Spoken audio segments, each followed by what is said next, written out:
বন্ধুরা, আশা করব আপনারা সকলে ভালো আছেন। আপনারা দেখছেন আজকের রাজনীতি। আমি সুখেন ঘোষ। আপনাদের কাছে একটাই অনুরোধ, চ্যানেলটি সাবস্ক্রাইব করবেন, আমাদের পাশে থাকবেন। আজকের যেই সমীক্ষা করতে চাইছি, মানে কোন কোন লোকসভা কেন্দ্র বামেরা জিততে পারে, এই বিষয়ে আলোচনা করব। আমি জানি আপনারা হয়তো নিরাশ রয়েছেন। বিভিন্ন টিভি চ্যানেলে যখন সমীক্ষা দেখাচ্ছে, সেই সমীক্ষা দেখে যখন দেখছেন বামেরা শূন্য, তখন আপনাদের মনে একটা ডাউট ঢুকে যাচ্ছে। অ্যাকচুয়ালি ওই টিভি চ্যানেলগুলো আপনাদের সাইকোলজি নিয়ে খেলার চেষ্টা করছে। মন খারাপ করবেন না, আমি বাম সমর্থকদের বলছি, এবারে বামেরা খাতা খুলছে, সেটা হয়তো ওই টিভি চ্যানেলে দেখতে পাবেন না। অ্যাকচুয়ালি বামেরা খাতা খুললে কোন দলগুলোর ভয় রয়েছে সেটা আশা করব আপনারাও আন্দাজ করতে পারছেন, যার ফলে হয়তো টিভি চ্যানেলগুলো দেখাচ্ছে না। আচ্ছা বলুন তো, এই মুর্শিদাবাদ লোকসভা কেন্দ্রে আপনার কি মনে হয় বামেরা লড়াইয়ে নেই? আপনারা মনে করছেন কংগ্রেস ভোট দেবে না? নিচুর তলায় বারবার মিটিং হয়েছে এই কারণে। আজকের অধীর রঞ্জন চৌধুরী বারবার বলছেন পুরনো দিন ভুলে যান, এবারে কংগ্রেসের কর্মীরা বামকে ভোট দেবে, বামকে জেতাতে হবে ভালো মতোই জানে, ইন্ডিয়া জোটে রয়েছে।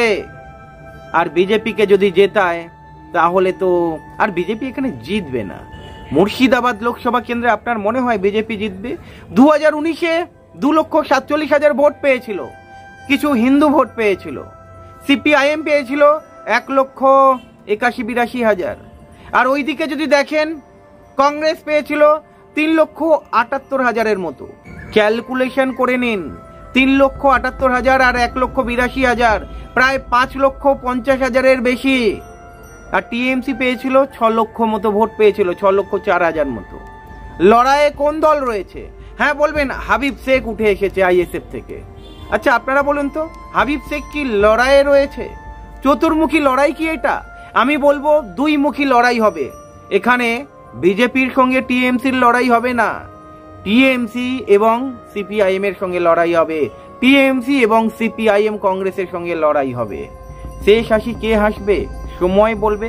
তবে প্রচার দেখতে পাচ্ছেন তো, রাতের ঘুম উড়িয়ে দিয়েছে তৃণমূলের, কারণ বিজেপি এখানে নেই, তাই বিজেপির কথা এখানে বলবো না। দমদম লোকসভা কেন্দ্র জেতার পজিশনে রয়েছে। প্রচারগুলো দেখলেই আপনারা বুঝতে পারবেন। সুজন চক্রবর্তীর প্রচার দেখুন, আর 2019-এর পরিসংখ্যান দেখলেও আপনারা বুঝে যাবেন। খারাপ রেজাল্ট করেছিল, তারপরে দেখেছেন পৌরসভা ভোটে কিভাবে ভোট হতে দেয়নি। মানুষ ভোট প্রয়োগের অধিকার পেলেই ভোট দেবে বামেদেরকে, সমীক্ষা বলছে, বিশেষজ্ঞরা বলছে, আর এটাই বাস্তব। আপনারা দেখেছেন প্রচারে কিন্তু দমদমে সুজন চক্রবর্তীকে কেউ টক্কর দিতে পারেনি। আর বিজেপির কথা যদি বলেন, আপনারা জানেন ওই শিলভদ্র দত্ত, উনি কিন্তু প্রথমে কংগ্রেস, তারপর টিএমসি, তারপরে বিজেপি, এখন বিজেপির বিধায়ক, এখন দমদম থেকে দাঁড়িয়েছে। কতটা গ্রহণযোগ্য রয়েছে মানুষ বিচার করবে। এমনিতেও বিজেপির দলটার গ্রহণযোগ্যতা অনেকটাই কমছে, মানুষ রেগে রয়েছে ধরতে গেলে, কারণ টিএমসি থেকে দুর্নীতি করে আসা নেতারা এখন বিজেপিতে স্থান পেয়েছে, টিকিট পাচ্ছে, সেটা মানুষ দেখছে না, ইমেজ খারাপ হচ্ছে না। তাই এই দমদম লোকসভা কেন্দ্রে আমি বলছি না, প্রচার দেখলেই বুঝতে পারবেন বামেরা অনেকটাই এগিয়ে রয়েছে, এবং সৌগত রয়কে দেখে নিয়েছে ওখানকার মানুষরা। এবারে ওই লুটেরাজের ভোট আর বাম কংগ্রেস হতে দেবে না এখানে। আর যাদবপুরে আপনারা ভাবছেন আইএসএফ জোট করলো না, তাই চান্সেস খুব কম রয়েছে। সবে তো শুরু, খেলা সবে শুরু, দেখুন না কি হয়। আপনারা ভালো মতোই জানেন যদি টিএমসি জিতে যায় ভাঙড়ে, টিএমসি কি অবস্থা করবে আইএসএফ কর্মীদের, বাম কর্মীদের, সেটা আইএসএফ কর্মীরাও ভালো মতোই জানে। তাই আইএসএফ কর্মীরা কনফিউজ রয়েছে। আইএসএফ কর্মীরাও ভালো মতো জানে সৃজন ভট্টাচার্যের মতো বেস্ট প্রার্থী আর হতেই পারে না। অনির্বাণ গাঙ্গুলি দাঁড়িয়েছে বিজেপির তরফ থেকে, আর সায়নী ঘোষ ওখানকার মানুষ পছন্দই করছে না। তাই লড়াইয়ে এগিয়ে কিন্তু যাদবপুরেও রয়েছে। আপনাদের মনে কনফিউশন ক্রিয়েট করছে ওই মিডিয়া, এখানে কোনো কনফিউশনের কোনো কারণ নেই। 7টা বিধানসভা অঞ্চল রয়েছে, মানুষ ভোট প্রয়োগের অধিকার পেলেই ঠিক জায়গায় ভোট দেবে। আপনারা বলবেন এটা লোকসভা নির্বাচন, লোকসভা নির্বাচন। আরে লোকসভা নির্বাচনটা কি হয়েছে? লোকসভা নির্বাচন বলে কি টিএমসি কোথাও জিতবে না? তার মানে সিপিআইএমও জিততে পারে। আপনাদের কি মনে হয় যাদবপুর লোকসভা কেন্দ্রের মানুষ কি আবার বোকা হবে? যাদবপুর লোকসভা কেন্দ্রের মানুষ জানে টিএমসি কি কাজ করেছিল গত দিনে। যাদবপুর লোকসভা কেন্দ্রের জন্য টিএমসি কি কাজ করেছে, পার্লামেন্টে কি দাবি দাবা তুলে ধরেছে, ওখানকার মানুষ জানে না? ওখানকার মানুষ সব জানে। তাই এবারে খেলা জমে উঠবে। আর বসিরহাট লোকসভা কেন্দ্রের কথা যদি বলেন, দেখুন অনেকেই বলবে এই বসিরহাট লোকসভা কেন্দ্রে বিজেপি জিতে যাবে, কারণ বিজেপি হাওয়া বইছে, বিজেপি হাওয়াটা বওয়ানোর চেষ্টা করছে। এমনটা একদমই নয়। আচ্ছা, আপনাদেরকে জিজ্ঞাসা করছি, এই রেখা পাত্র ইনি নাকি বলছেন নিরাপদ সর্দারকে কেউ ভোট দেবে না। এই যে সন্দেশখালী আন্দোলন হলো, এই নিরাপদ সর্দারের জন্যই কিন্তু এই সন্দেশখালীর ইস্যুটা সামনে এলো, যার ফলে ওনাকে জেলে ভরা হয়েছিল। রেখা পাত্রকে কেউ চিনতো? বিজেপি প্রার্থী করলো তাই চিনল। আজকের উনি বলছেন সিপিআইএম কে কেউ ভোট দেবে না, নিরাপদ সর্দার নাকি কোনো কাজই করেনি ওখানে। বাবা রে, কিভাবে বলে কে জানে। আবার উনি বলছে, আপনারা জানেন মণিপুরে যেই হিংস্র ঘটনা ঘটেছিল সেটা নাকি তৃণমূল ঘটিয়েছিল, বিজেপি ঘটায়নি। ভাবুন কার মুখে চুনকালি লাগাচ্ছে, মানুষের মুখে না নিজের মুখে? বসিরহাট লোকসভা কেন্দ্রে শ্রেষ্ঠ প্রার্থী কে বিচার করবেন আপনারা। হাজী নুরুল ইসলাম 2009-এ জিতেছিল, তারপরে ওখানকার মানুষই বলছে ওখানে তো দেখাই যেত না ওনাকে। আর রেখা পাত্র যদি জিতে যায়, জিতবে তো না, কাঠপুতুল হয়ে থাকবে বিজেপির।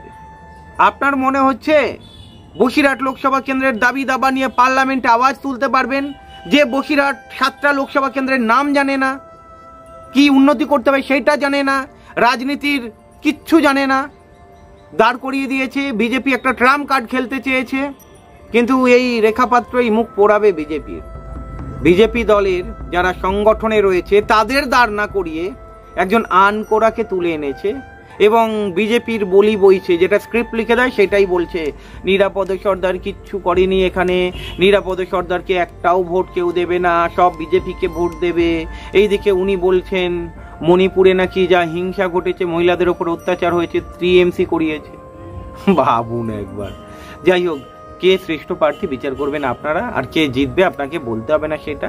হ্যাঁ, আপনারা বলতে পারেন আইএসএফ প্রার্থী দিয়েছে, তবুও কি এখানে চতুর্মুখী লড়াই হবে? আমি মনে করি না, কারণ আইএসএফ এখানে লড়াইয়ের মধ্যে থাকবেই না। আর সন্দেশখালী সমেত আরও অনেক অঞ্চল রয়েছে যেখানে আইএসএফ কর্মীরা ভালো মতোই জানে যে, আগেও একটা কথাই বলেছি, টিএমসি যদি বসিরহাটে জিতে যায় কোনো কারণে, তাহলে কিন্তু অনেকের বাড়ি ছাড়াও হতে পারে। এটা বাস্তব ঘটনা, হতেও পারে। সন্দেহ আমি তো বলতেই পারি, সন্দেহ আমার মধ্যে আসছে, তাই অনেকের মধ্যেও আসতে পারে। তাই এখানে শ্রেষ্ঠ প্রার্থী নিরাপদ সর্দার। বর্ধমান পূর্ব লোকসভা কেন্দ্রে আমার মনে হয় আপনাকে কিছু বলতে হবে না, বা আপনাদের কিছু বলতে হবে না। পঞ্চায়েতে আপনারা দেখে নিয়েছেন, ওই ভোট যদি ক্যারি করতে পারে বা ভোট পার্সেন্ট যদি আরো বাড়িয়ে নিতে পারে, খেলা জমে যাবে এখানে। বিজেপি এমনিতেও 3rd পজিশনে চলে এসেছে পঞ্চায়েতে, বর্ধমান পূর্বতে। বর্ধমান দুর্গাপুর লোকসভা কেন্দ্রেতেও একই অবস্থা।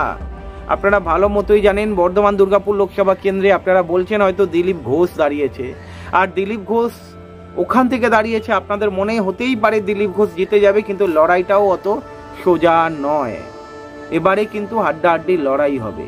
তাই বর্ধমান দুর্গাপুর লোকসভা কেন্দ্র, বর্ধমান পূর্ব লোকসভা কেন্দ্র আমি কিন্তু অবশ্যই সিপিআইএম এর পরে রাখবো। এবারে কিন্তু সিপিআইএম এর চান্সেস অনেক রয়েছে। মানুষ যদি একবার ভোট প্রয়োগের অধিকার পায়, মানুষ দেখিয়ে দেবে। আমরা পঞ্চায়েতেও দেখেছি কিভাবে রামের ভোট বামে গিয়েছিল, 3rd পজিশনে চলে গিয়েছিল বিজেপি, আর টিএমসি কিভাবে ভোট করিয়েছে সবাই জানে। 6টা লোকসভা কেন্দ্রের কথা বললাম, আরও অনেক লোকসভা কেন্দ্র রয়েছে যেখানে হাড্ডাহাড্ডি লড়াই হবে, যেমন রানাঘাট, কৃষ্ণনগর, হাড্ডাহাড্ডি লড়াই দেখবেন। হুগলিতে আপনারা ভাবছেন বিজেপি এখান থেকে জিততে পারবে কিনা সন্দেহ রয়েছে। আপনারা দেখেছেন ঋষরাতে না ভদ্রেশ্বরে, আপনারা নিশ্চয়ই দেখেছেন লকেট চ্যাটার্জি গিয়েছিল, কিভাবে দূর দূর করে তাড়িয়ে দিয়েছে লকেট চ্যাটার্জিকে। লড়াই হবে এখানেও। এবং কংগ্রেসকে যদি বলেন, বহরমপুর আপনার মনে হচ্ছে কংগ্রেসের কাছ থেকে ছিনিয়ে নিতে পারবে? আপনার মনে হচ্ছে রায়গঞ্জ এবারে বিজেপি হারতে চলেছে, ওখানে ভিক্টর দাঁড়িয়েছে, বাম কংগ্রেসের ঘাঁটি ওইটা, বিজেপি হয়তো কোনো রকমে জিতে গিয়েছিল, এবারে বিজেপি জিততে পারবে না। তাই আপনারা সহজেই অনুমান করতে পারেন। আপনারা জানেন জঙ্গিপুর, আপনারা হয়তো ভাবতেই পারেন টিএমসি জিতে যেতে পারে না, খেলাটা অতটাও সোজা হবে না, কারণ বাম কংগ্রেসের ঘাঁটি রয়েছে সব দিকে। তাই এবারে কিন্তু এই জঙ্গিপুর, মালদা দক্ষিণ, মালদা উত্তরে বিজেপি জিতেছিল না, নগেন মুর্মু না খগেন মুর্মু, এবারে কিন্তু খেলাটা অন্যরকম ঘুরবে। তাই এই যে যখন দেখতে পাচ্ছেন বাম কংগ্রেসের জোট, এই বাম কংগ্রেস মিলে কম করে হলেও 15টা আসনে ঘোল খাওয়াবে। আগেই বলেছি, আবারও বলছি। চলুন আগামী দিনে আরও আলোচনা করব। ভালো থাকবেন।